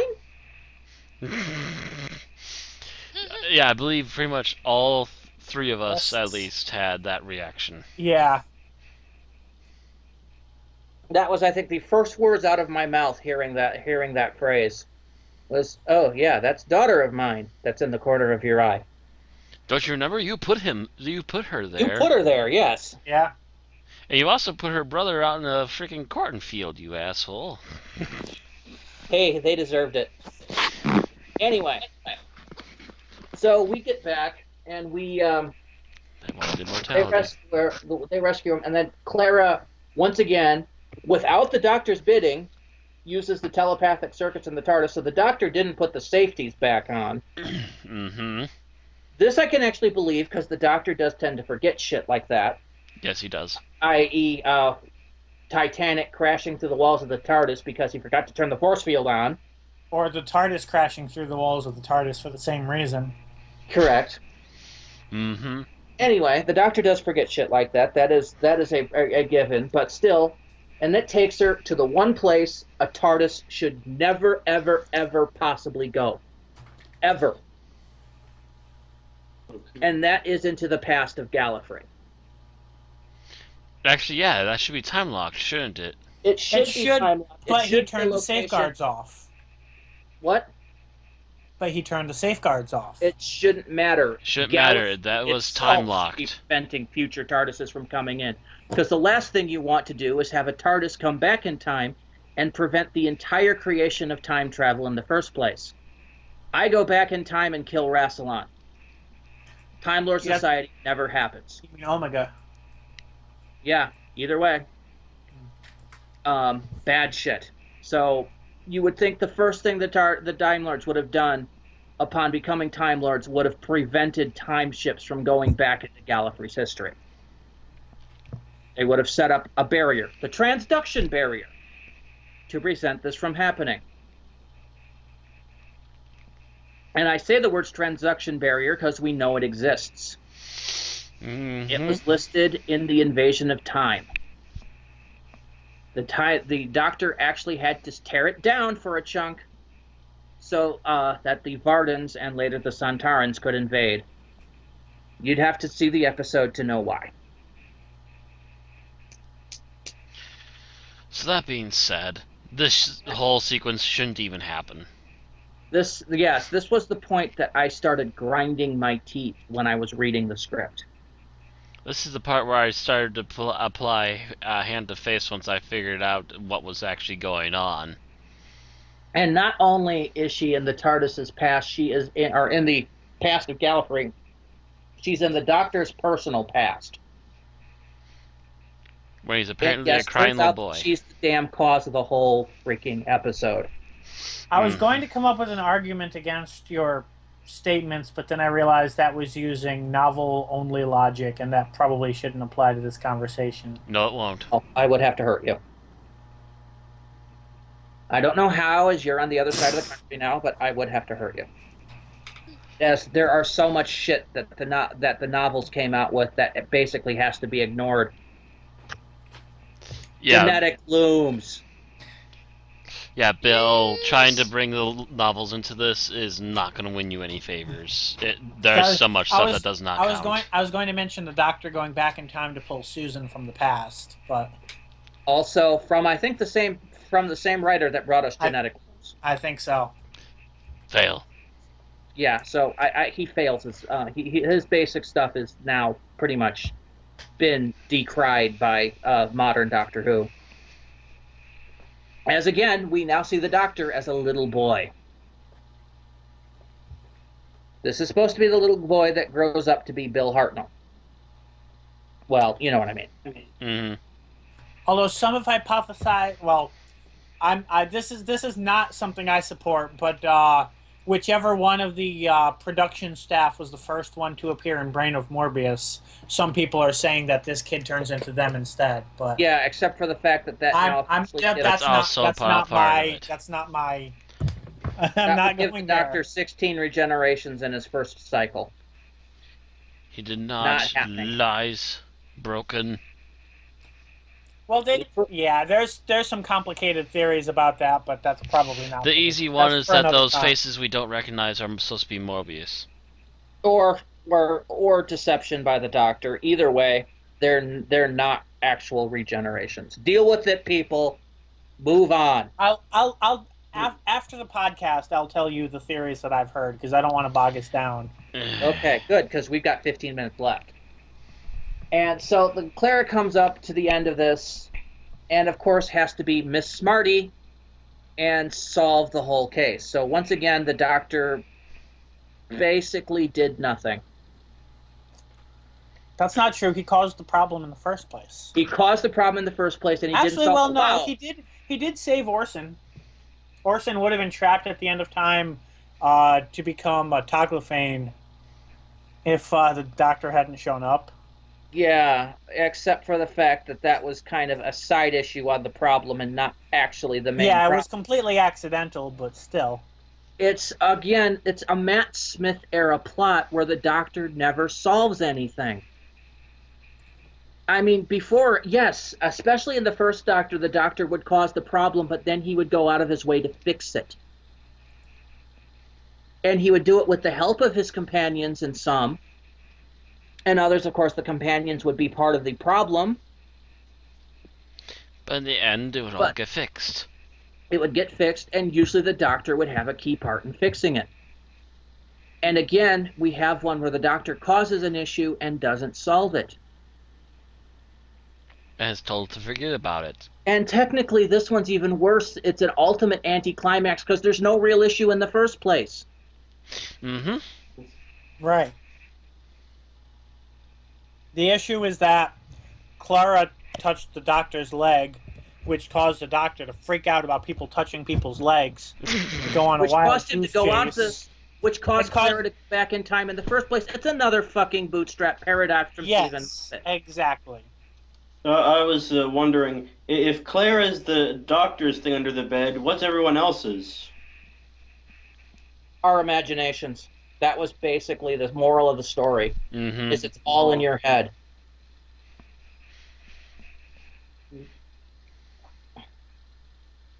Yeah, the more we talk about this episode, the more I see why I have issues with it. Yeah, and why it was hurting my brain was because it was another freaking bootstrap paradox.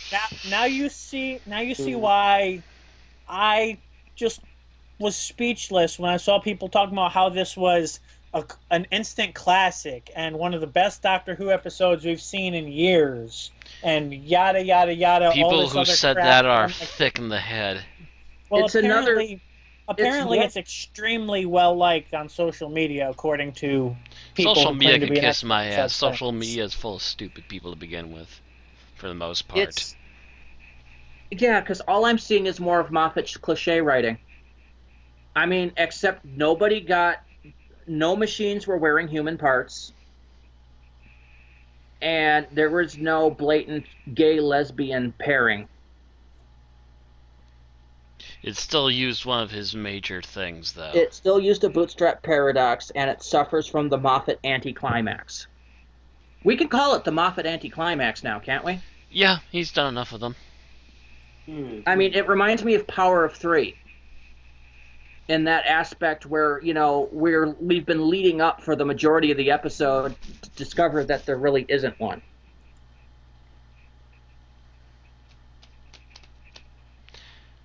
Boo. And I think I just got the notification that the podcast was starting, so that means we should be probably going to our final thoughts. Yeah, we're about there anyway. Yeah. All right. Let's see if I can close this, and I will then ask for final thoughts in the order of which people are on my Skype window, and that starts with Bill to this this time. What the hell did you do to your Skype window? I don't know. It's You're in last. big, and everyone else is in small below me. So since you're big, you go first. So in other words, I moved something near my mic, and that caught your attention. Nope. Nope. You've been like that the entire podcast. I don't know why Skype decided to do today differently. Okay. Well, it's Skype crack. Like I'm always last, and I always appreciate that because I do not like to go first. Well, guess what? You're going first this time. Bill, deal with it. Then. This episode is a mess. There are some good moments and pieces to it, but altogether they completely pale in comparison to what happens when you put them together in context. And when you put them together in context, it's disappointing, sloppy, and ultimately something I could go the rest of the season and never bother thinking about the fact that I've watched it. So I'm not a fan of the episode. Okay. Is that all you have to say about that? Yes. Tim. This episode started out promising for me. It seemed like it was going to be a good, creepy, spooky episode, something I can get into. But as it went on, it just got more convoluted, and I just kept wondering about, what was happening, and I was just taken out of it by the end. The end, to where it wasn't until the next day that I realized, oh, that was the doctor's bed she was under. Because I know that's it took pathetic. a while to click. Yeah. Yeah. Yeah. So it had a good start, but it didn't live up to its promise. Okay. Aaron? I pretty much liked it. It does kind of fall apart towards the end, but I actually kind of think bringing it back to Gallifrey was kind of interesting. Kind of brings everything back together in a circle for me. All right, that's it. Matt? It is a complete story circle, but it's a really bad one. It starts off really promising to me, and then by the mid part, it starts to bog itself down, and then by the end, it's just, are you really doing this? You are doing this. Oh, smeg me. Why are you doing this? Don't do this.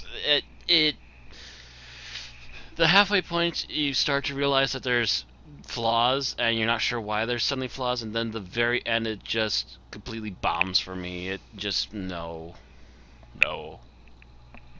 Shake my head, no. Disappointing in you, Moffat.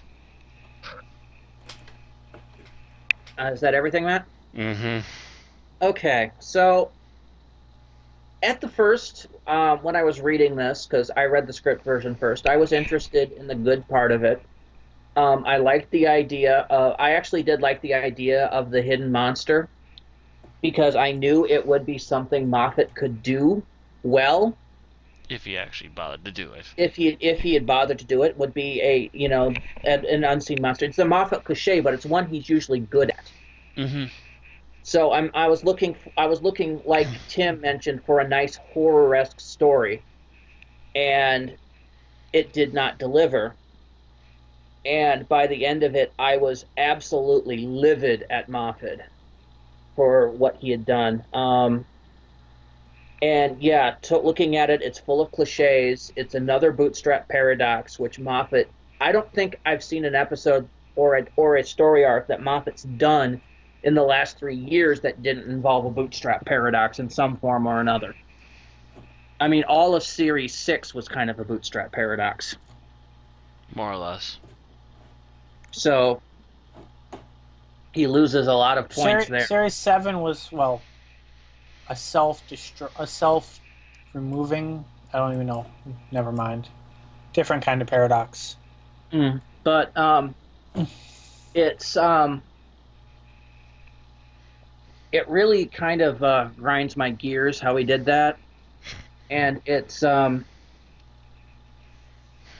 it just, everything about it just started pissing me off. And the more we looked into it, the more cliches I saw in his writing. It's like he just cranked this episode out from his his writing mill.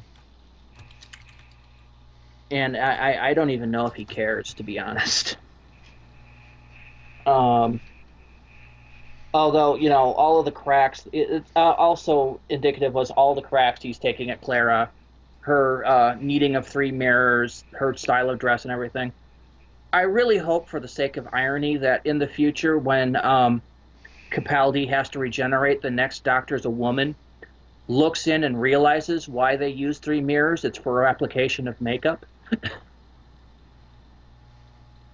As a woman who doesn't use makeup, yeah, whatever.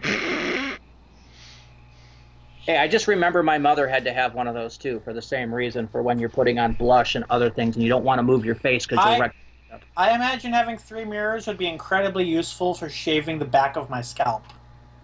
Probably. But then again, you don't really see that as being... Okay, so maybe Eccleston might have needed to do that.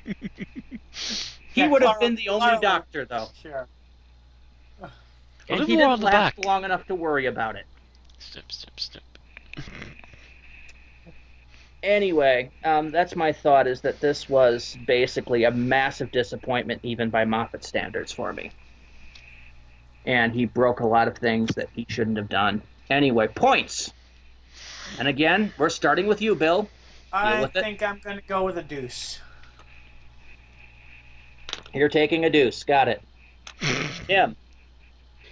I'm going to give it a 2.5 because I liked the first scene. All right. Aaron? I'm going to give it about 3.5, I think. Okay. Matt? Moffat squeezes one out on paper. A deuce. El Duce for me, too. Gives it 2, 2.5, 2, 2.5, 3.5. I'm going to need a calculator for this, unless you got it, Bill. How many? There are 5 of us? There are 5 lights. 2.4. 2.4. Which puts Tim as the closest. Yay, what do I win? Tim, your no prize is in the mail. Who was the outlier? Was that Aaron? What's that? Who was the 3.5? That was Aaron. That was me. So Aaron was the outlier today? Mm-hmm. Yeah. Outside the box. And the, what is it? The mode, is it? The one that's the most common is the 2. Yeah. So 2.4. The median would also be a 2, so. So 2.4 average score for Listen. It's a below average episode. Yes. Join us next week for Time Heist by an author we haven't seen before, I think. No, that's Thompson's one. That's Stephen Thompson, so we have seen him before. Thompson and Moffat. And Moffat. And Thompson... Because he's co-branding his name on everything. Thompson wrote the episode that I had to bite my tongue not to reference today. Which one? Journey to the Center of the TARDIS? Yeah. Because I acknowledge the existence of that. It's just a horrible, horrible episode that should not be seen by anybody. So we'll see how next week fares. While we probably have a few seconds before YouTube cuts us off, I just recently learned, and I'm going to send this image to the chat, but apparently the mask that Peter Capaldi removed in Deep Breath while pretending to be an android was a Matt Smith mask. Oh, that's the visual, but apparently apparently it was made from a mold of Matt Smith for the Doctor Who experience. Yeah, I can kind of see irony. it.